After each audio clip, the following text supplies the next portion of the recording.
Today I have brought for you a very exciting oats paratha recipe for weight loss. It's an easy to make breakfast option and it is an absolutely healthy weight loss oats recipe.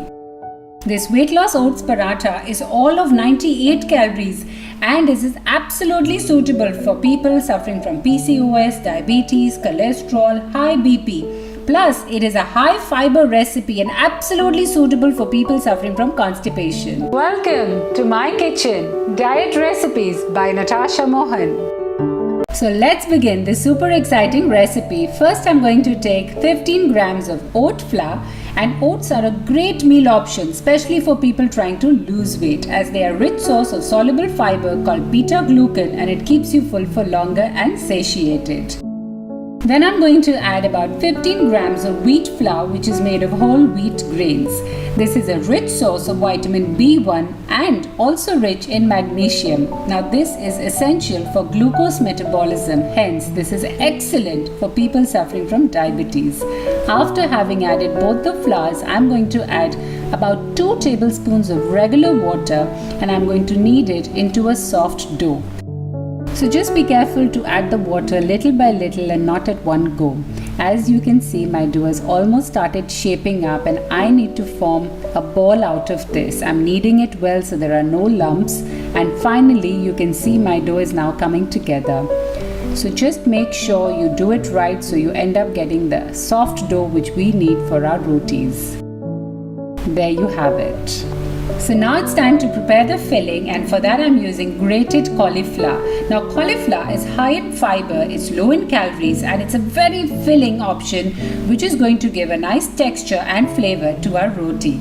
So I'm using about 50 grams of grated cauliflower. Next goes in the onions. I'm using about a tablespoon and they have antioxidant and anti-inflammatory properties.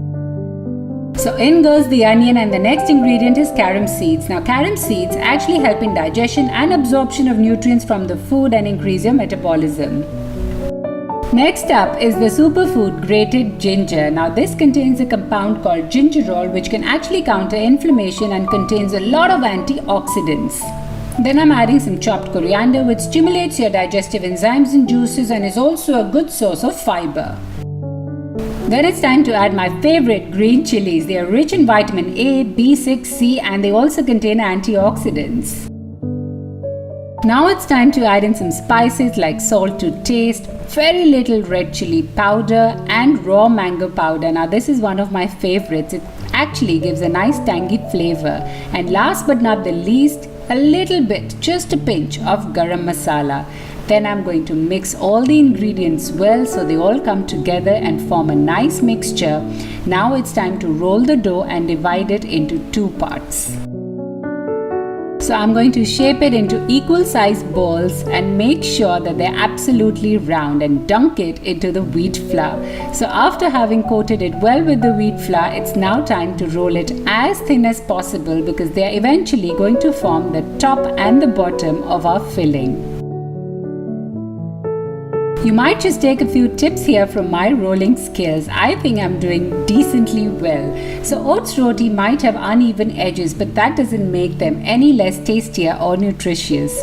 So once I have the top and the bottom half of the roti ready, I'm ready to fill it in. So whatever filling we had prepared, all of it goes into the roti. This is going to be loaded with fiber and nutrition. Then I'm going to place the top half of the roti very gently onto the filling and seal the edges. Now after that I'm going to roll it slightly just so that it thins out a little. Oops, I got a tear there. You be careful when you're rolling out yours. But to be honest, I quite enjoyed the torn bits on my roti with the filling peeping out. Now it's time to cook the roti. For that I'm using a non-stick pan and basting it with very little ghee made out of cow's milk. And now I have placed the roti onto it and I'm going to cook both the sides equally so it's crisp enough.